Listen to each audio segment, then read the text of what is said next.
Hi, I'm Mike, and today I'm finally getting around to putting a doorknob on this door. Hey, if this is your first time here, don't forget to hit the subscribe button below so you don't miss anything. So this is a new slab door I installed that has never had a doorknob installed. You can see there's no holes here. If you've got a door that you're just replacing a doorknob on, you're going to have screw holes in here already, but since I don't, I have to drill some. So I am reusing an old doorknob that I took off of the old slab door because it matches everything else in the house.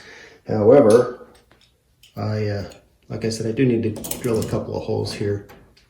And I highly suggest that some people will just try to stick the screws in and it just never comes out. So I'm just getting a small drill bit, one hole,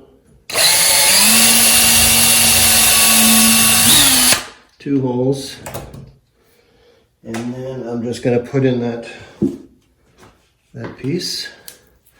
By the way, here's something funny, didn't check. The holes are going to be right, but that's the wrong way. This door closes into the jamb this way.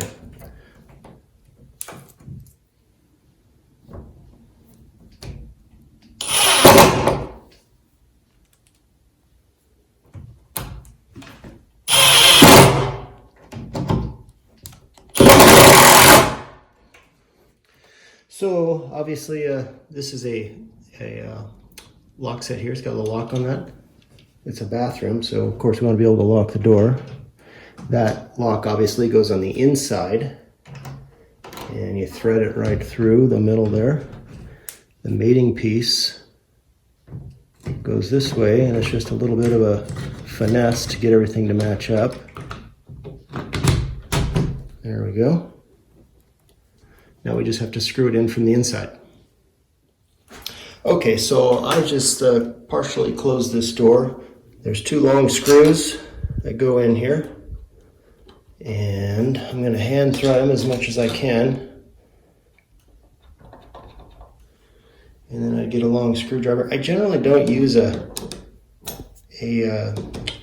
drill driver on this because it really crunches it down, and sometimes it affects how the knob operates. This is an old knob, and if you crunch one screw down harder than the other, sometimes it goes a little off kilter and that really works well. So anyway, I do it by hand. Generally speaking,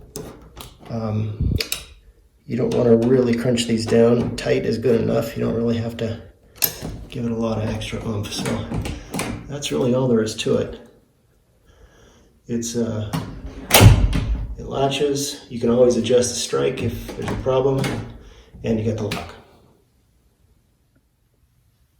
Well, home repair doesn't get much easier than that. If you have any questions or comments, leave them in the comment section below. Don't forget to hit the subscribe button, and we'll see you next time.